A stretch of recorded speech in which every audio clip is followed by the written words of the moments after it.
Bismillahirrahmanirrahim. Okey, kita sambung berkenaan dengan TBE exam bahagian C bab 5 iaitu pertimbangan utama dalam pelaburan. Okey, untuk topik ini kita belajar tentang asas pelaburan. Apakah asas pelaburan? Tak semestinya dalam takaful tapi dia sebagai general knowledge. So bab seterusnya dia akan cerita lebih detail dalam keperluan takaful. Namun yang ini, bab yang ini dia sebagai general knowledge berkenaan dengan pelaburan. Okey, kita tengok satu persatu. Okey, apakah keputusan pelaburan dalam menyediakan penyelesaian takaful semasa berurusan dengan pelanggan? Okey, pelaburan adalah penting dalam merancang keperluan masa depan peserta seperti persaraan, pendidikan, simpanan dan juga untuk tujuan tertentu. Maksud dia dekat sini, selain kita merancang menggunakan kaedah protection, dalam takaful ni kita fokus on protection. Namun takaful tidak lari juga menyediakan produk-produk yang berkait dengan pelaburan. Maksudnya kita jumpa klien, mungkin klien dia nak buat pendidikan untuk anak. Ataupun dia cakap saya nak buat plan untuk persaraan. So, bila dia ada future punya planning seperti itu berkait dengan keuangan, berkait dengan investment ataupun pelaburan, so dia kena jelas berkenaan dengan ilmu pelaburan tu. Ataupun ejen pun perlu ada input, perlu ada ilmu tentang pelaburan tu sendiri. Sebab baru dia boleh advise dia punya klien ataupun prospek dia nak pilih dana apa. So kita belajar dulu basic untuk ejen mengenali basic-basic dalam pelaburan ni. So penting bagi seorang ejen memahami pelbagai pertimbangan dalam membuat keputusan pelaburan. Maksudnya ejen pun berkait dalam dia nak influence ataupun dia nak orang kata nak bagi faham kepada klien ataupun prospek, sebab tu dia pun kena ada ilmu tentang pelaburan ni. Okey. So kita tengok apakah pertimbangan ataupun perkara utama dalam pelaburan. Apa yang kita perlu ambil kira. So ada 7 perkara iaitu menetapkan objektif pelaburan. Kita nak kena tahu objektif pelaburan kita tu untuk orang kata nak buat apa, untuk persaraan, untuk pendidikan dan sebagainya.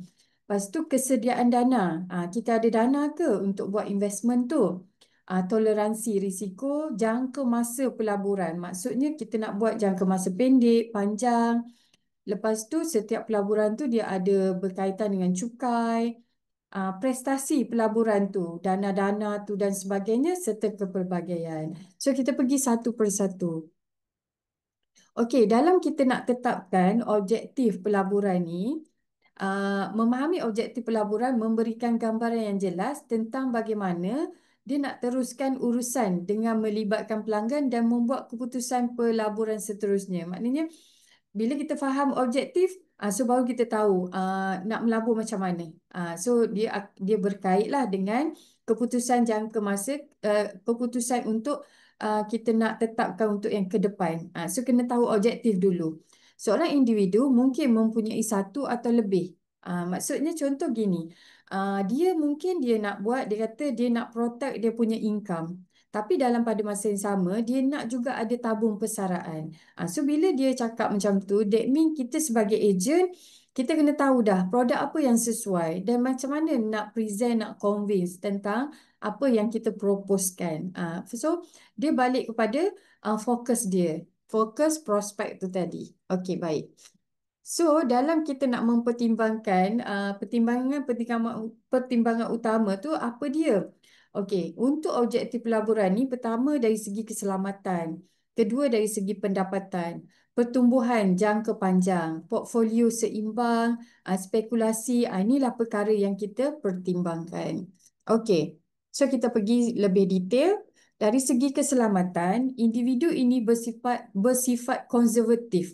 Maksudnya kalau seorang klien ataupun kita panggil klien lah prospek kita tu dia bersifat konservatif jika dia terlalu risau tentang risiko. So orang-orang yang sebegini, apakah contoh investment yang sesuai untuk dia ataupun dana yang sesuai? So kita sebagai ejen kena tahu kalau orang yang pentingkan keselamatan, apa dana yang sesuai.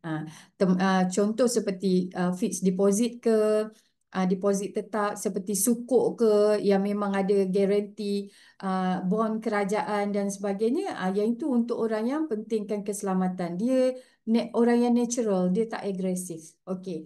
Dari segi pendapatan, objektif utama pelabur adalah memberi tumpuan kepada aliran pendapatan daripada pelaburan. Contohnya macam deposit tetap, fixed deposit deposit tetap. Maksudnya dia utamakan return. Contoh kan, dia utamakan return. So kita cari investment yang boleh memberi return yang fix agar tidak mengganggu dia punya risiko tadi. Okey. Ada juga yang dia mempertimbangkan fokus dia untuk kategori dia nak meningkatkan modal jangka masa panjang. Untuk jangka masa panjang, pelaburan dalam hartanah. Contoh kalau dia kata, oh saya duit ni saya memang tak guna lagi, tapi saya nak guna masa saya umur 60 nanti untuk bersara contoh. So untuk yang ini kita fokuskan kepada pelaburan yang macam mana, macam hartanah, pelaburan yang jangka masa panjang. So macam tu So seterusnya, yang pertimbangan utama dalam pelaburan yang pertama tadi kita nak tetapkan matlamat tu, selain daripada tu portfolio seimbang. Portfolio seimbang ni untuk mengurangkan risiko. Maksudnya ada dana-dana yang kita mix, yang kita mix kan untuk orang kata maksudnya dia ada percentage. Kita letak dekat dana yang seimbang, kita letak yang agresif, kita letak yang ada ciri keselamatan sikit supaya dia tak berisiko sangat. Gitu gitu kan. Okey. So, untuk mengurangkan risiko, portfolio aset yang seimbang memberikan risiko sederhana dan pulangan sederhana. Seimbang ni dia balance fund. Balance fund, macam contoh balance fund lah. Contoh nak invest duit kat mana? Dekat saham, dekat unit trust, dekat fixed deposit, dekat emas. So, kalau orang-orang yang dia pentingkan portfolio yang seimbang, so dia invest lah dalam contoh-contoh yang kita sebut tadi. Gitu Okey. So spekulasi. Kalau orang pelabur ini adalah seorang yang memang jenis yang ready untuk ambil risiko. Kalau kita jumpa orang yang ready untuk ambil risiko, kita agihkan dana dia tu kepada dana yang growth fund. Macam tu kan. Sebagai contoh, seorang spekulator berpendapat bahawa saham itu tidak mencerminkan nilai sebenar. Mereka mungkin akan membeli saham tersebut dan menunggu sehingga harga naik untuk jual. Maknanya dia tak kisah tau. Harga turun naik dia tak kisah. Yang penting duit tu bukan nak guna dalam masa terdekat. So dia ready untuk ambil risiko. So matlamat ni penting dalam kita nak tetapkan matlamat tu penting tau untuk sebelum melabur. Ni untuk general knowledge. Bila kita jumpa pelanggan ataupun kita jumpa klien ataupun prospek tadi, kita tengok dulu orang ni jenis yang macam mana. So investment dalam takaful ni dia ada 3 dana. So walau bagaimanapun untuk topik ni kita belajar keseluruhan dulu, baru kita tahu kat mana kita nak letakkan fund, nak pilih fund apa yang sesuai untuk klien ataupun prospek kita. Okey, apakah sumber dana yang ada? Okey, kesediaan dana pula. Yang topik yang kedua, poin yang kedua adalah kesediaan dana. Kesediaan dana ni ada duit tak nak invest? Okey, apa sumber dana yang ada? Melabur walaupun jumlah yang kecil memberikan pulangan seiring dengan masa. Dia berkait dengan masa. Bagaimana seseorang itu dia nak mengadakan dana untuk pelaburan? Duit dari sumber mana? Dia ada duit tak untuk melabur? So kita akan pergi tengok. Okey, kesediaan dana, poin nombor 2. Beberapa sumber dana yang boleh menyediakan untuk pelaburan. Maksudnya ada beberapa yang kita boleh advise, iaitu ada beberapa sumber. Mungkin dia ada sumber yang pelbagai. Okey, yang kedua dari surplus pendapatan. Maksudnya daripada gaji dia bulan-bulan tu ada lebihan, so dia boleh buat investment. Okey, mencairkan pelaburan lain. Mencairkan pelaburan lain daripada contoh, dia nak invest dalam emas. So dia ada unit trust. So dia jual sikit unit trust dia tu dan dia beli emas. Boleh. So itu dana, kesediaan dana yang dia ada. Mungkin dia ada wang tambahan, mungkin dia ada simpanan yang banyak ataupun dia dapat bonus dan sebagainya. So dia nak invest lah gitu. So dana dari mana lagi? Beberapa sumber dana yang boleh yang dia adalah boleh untuk invest. Yang penting dia ada duit untuk invest. So itulah kesediaan dana. Dana tu ada. Okey, duit tu ada lah. Okey, dari segi apa pertimbangan utama, poin nombor 3 adalah toleransi risiko. Maksudnya dia boleh ready ambil risiko. Penting bagi ejen untuk menyedari toleransi risiko. Toleransi risiko ni dia merujuk kepada tahap variasi dalam pulangan pelaburan yang seorang pelabur sanggup ambil dan terima dalam perancangan keuangan. Maknanya dia jenis kalau terlalu takut sangat orang tu tak sesuai untuk melabur. So orang yang nak buat investment ni dia mesti ready. Sekurang-kurangnya dia ready untuk ambil risiko tu. Seorang pelabur yang mempunyai toleransi risiko tinggi adalah seorang yang bersedia ambil risiko. Kalau dia ada toleransi, maksudnya dia boleh control that feeling dia ke emosi untuk orang kata kalau drop dia tak terlalu menggagau sangat kan gitu. So orang macam ni kita boleh offer dia dana yang lebih agresif gitu. Matlamat akan menentukan jenis pelaburan. Okey. Matlamat keuangan tadi untuk tujuan apa dia nak melabur tu akan menentukan apa jenis pelaburan yang sesuai. Okey. So kita tengok yang ini adalah kalau you all tengok dia punya potensi pulangan dengan toleransi risiko. Selalunya dalam exam dia ada tanya. Dia kata susun mengikut risiko pulangan ataupun potensi pulangan dari rendah ke yang lebih tinggi. So you all kena hafal benda ni dan kena hafal untuk susun kadang-kadang orang terbalik pilih jawapan. Dia pilih yang risiko tinggi ke rendah, rendah ke tinggi. So baca soalan betul-betul. Dan yang penting you all kena hafal dia punya turutan ni. Gitu Okey. Kalau kita tengok GIA ni kita panggil uh, okey, sekejap saya akan explain satu persatu berkenaan dengan profile ni tadi Saya akan explain one by one agar you all faham apakah dan bila kita nak susun tu kita kalau kita tak hafal pun kita faham kita boleh susun dia. Gitu Sekejap. Okey. Okey, kita pergi kepada GIA. GIA ni dia nama dia General Investment lah kan. General Investment ni investment yang sederhana sahaja dia punya risiko dia. Dan bila risiko kena faham bila risiko tu sederhana ataupun level yang minimal sahaja risiko dia, maka pulangan dia pun sederhana saja atau minimal lah kan. Contohlah general investment ni contoh macam account ASB kita kan, tabung haji kan dia investment juga. Dia investment sebab dia punya pulangan tu setahun sekali. Tapi dia tak berisiko. Dia tak ada berisiko sangat. So dia termasuk dalam GIA. GIA ni orang kata very light lah dia punya pulangan tu kan. 4%, 4% macam tu, 3, 6 gitu kan. Okey, seterusnya yang kedua adalah takaful. Investment dalam takaful. Okey, investment dalam takaful ni dia bukan purely investment yang kita buat dekat luar, yang mana kita invest kat saham ke apa ke tak. Dalam takaful ni ada investment yang mana fund manager dia akan jaga kat mana dia nak invest duit yang klien bayar ataupun yang klien contribute, yang klien sumbang tadi tu dimasukkan dalam satu dana untuk diinvest dan dia akan invest kepada dana-dana yang tak berisiko sangat sebab dia nak protect duit orang ramai tadi. Sebab dia bukan orang kata purely investment. Dia kena jaga juga tabung untuk bayar claim dan sebagainya. So takaful ni adalah nombor 2. Sukuk ni adalah nombor 3. Dari segi sikun sukuk nombor 3. Okey, sukuk ni adalah apa? Okey, kita pergi satu persatu supaya kita jelas apa itu sukuk Okey, kalau kita tengok sukuk dengan bond ni dia lebih kurang sama Maksudnya dia ada garanti kerajaan. Kita panggil bond kerajaan. Tapi sukuk ni dia versi Islamik. Kalau bond tu ada yang tak Islamik sebab mungkin dia invest ke tempat-tempat yang tak Islamik kan. So ada dua jenis iaitu Islamik dan konvensional. Tapi sukuk ni dia Islamik. Contoh macam mana?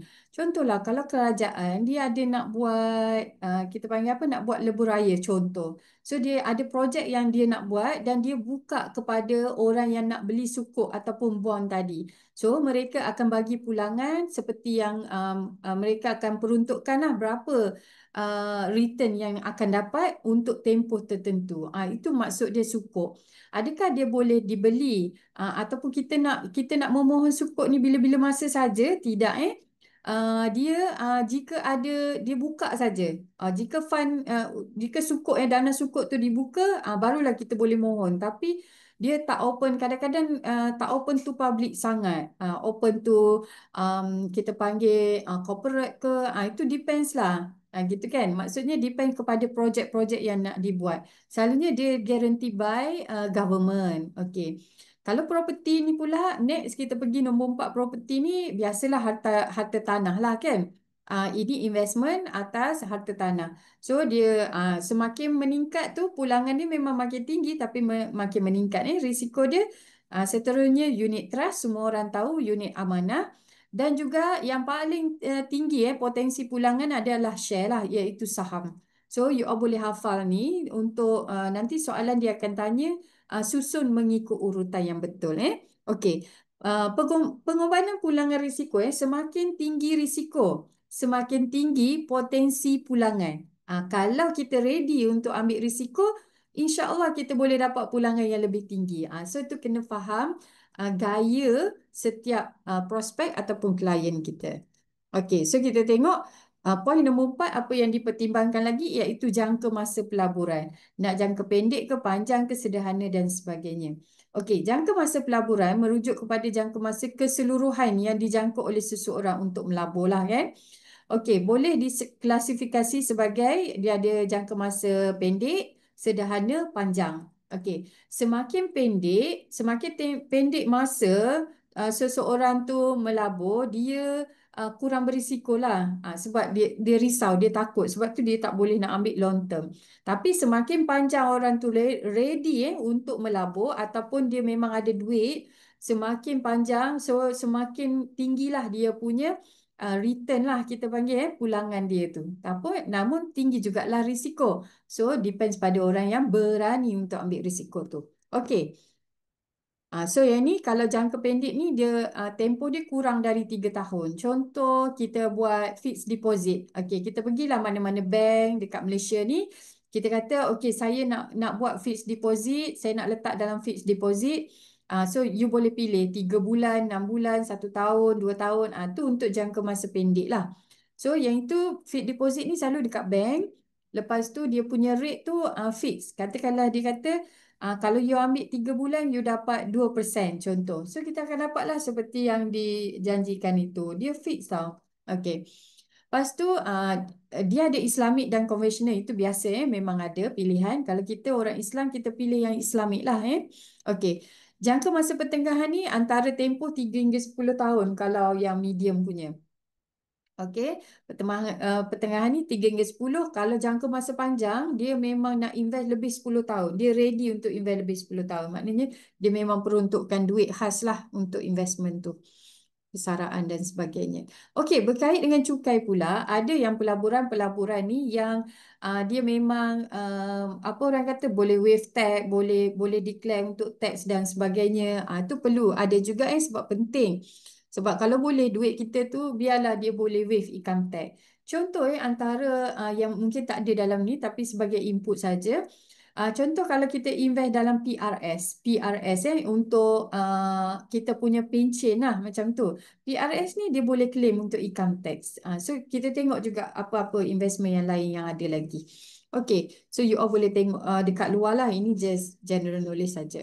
Okey, prestasi pula. Bagaimana kita pertimbangan kita tu tentang prestasi?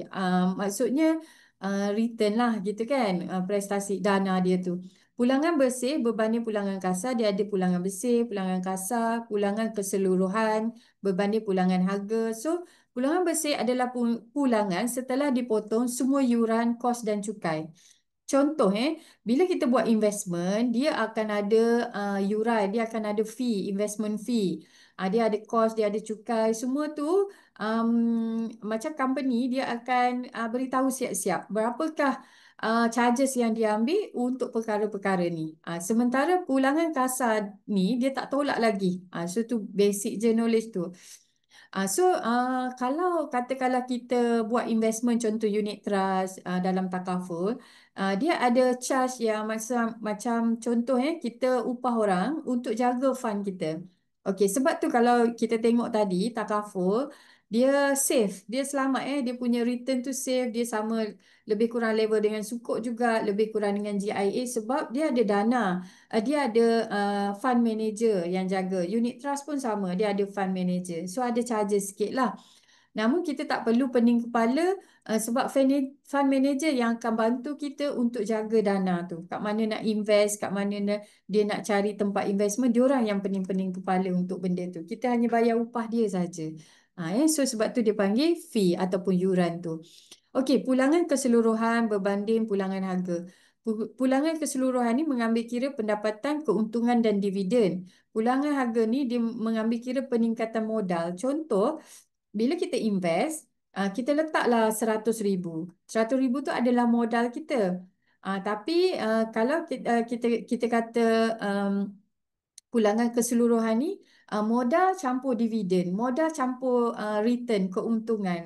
Itu dia panggil pulangan keseluruhan lah Okey, prestasi pelaburan adalah pulangan pada portfolio pelaburan. Ia diukur dalam jangka masa yang tertentu dan dalam mata wang yang spesifik. Ini bergantung kepada dana-dana yang kita ambil. Okey, kita pergi kepada prestasi. Prestasi pelaburan ni. Okey, prestasi pelaburan, belit-belit lidah. Prestasi pelaburan bergantung kepada faktor berikut, iaitu ekonomi. Ekonomi negara akan menentukan pelaburan punya return. Risiko ekonomi global, sejarah syarikat, tempat yang kita melabur tu, pusingan hajat hayat pelaburan, kemahiran dan kebolehan pengurus dana. Tadi kan kita hire pengurus dana. Dalam company dia ada pengurus dana. Kalau pengurus dana tu, manager fund tu orang yang bagus, dia akan uruskan dengan baik dan return akan dapat lebih tinggi. Prestasi syarikat. Syarikat. Kita kena ambil kira. Kita baca-baca syarikat ni selalu rugi je. So kita tak invest lah dekat syarikat tu. Dia gitulah So maknanya kena study juga sebelum melabur. Okey. Seterusnya, dari segi kepelbagaian ni ada variety ni banyak jenis lah. Kepelbagaian adalah cara yang paling mudah untuk meningkatkan pulangan pelaburan sambil mengurangi risiko. Kepelbagaian melindungi portfolio pelaburan daripada turun naik pasaran. Melalui kepelbagaian, para pelabur dapat mengimbangi kerugian pada beberapa pelaburan dengan keuntungan pada pelaburan yang lain. Ianya bererti jangan letak semua telur di dalam satu bakul. Maksudnya diversify ataupun variety. Variety of investment ni, diversify ni maksudnya kita tak invest dalam satu tempat saja. Contoh, kita ada sedikit investment dekat takaful, kita ada sedikit investment dekat unit trust, kita ada invest juga dekat emas, kita ada invest juga dekat saham, kena variety. Kadang-kadang dekat tempat A ni return dia rendah, tempat B return dia tinggi, tempat C dia rugi pula contoh kan. So jadi benda tu dia akan naturalkan kita punya risiko tadi agar tak hilang banyaklah duit tu. Perlu ada diversification. Okey. Itu maksud diversification, diversify Okey. So antara risiko lain yang mempengaruhi contoh pasaran, risiko kecairan, mudah dicair ke tak investment kita tu. Risiko negara kalau berkait politik, mata wang kita turun naik mata wang kan. Ni semua berkait dengan risiko-risiko lain selain daripada yang kita sebutkan tadi. Okey. Pertimbangan utama ini adalah apa risiko pasaran tu, contohnya macam bila berkait politik ke, bila berkait teknologi, so dia berubah-ubah, so adalah market risk dekat situ Risiko kecairan ni maksudnya mudah dicair atau tak. Kita nak pakai duit ni. Boleh dapat tak investment tu efek ke? Contoh nak kena tahu juga. Risiko mata wang kalau kita invest dekat negara luar, duit kita kecil, duit dia orang besar. So apa risiko-risiko kalau rugi, contoh dia orang rugi RM1, dia orang rugi RM1, kita rugi RM10 sebab mata wang tadi kan. Lepas tu risiko kadar keuntungan ni biasalah, ada yang profit, ada yang loss, ada yang yalah benda tu, kita bukannya semua investment tu okey je. Ada yang sampai negatif, yang tu kan. Okey, selain risiko negara, berkaitan dengan negara, ketidakpatuhan syariah dan sebagainya. Okey, so basic tentang pelaburan ni sampai kat situ saja, ilmu tentang basic pelaburan. Yang ini kalau kita baca pun kita boleh faham, cuma perlu ada explanation sikit saja itulah. Okey, sekian. Terima kasih.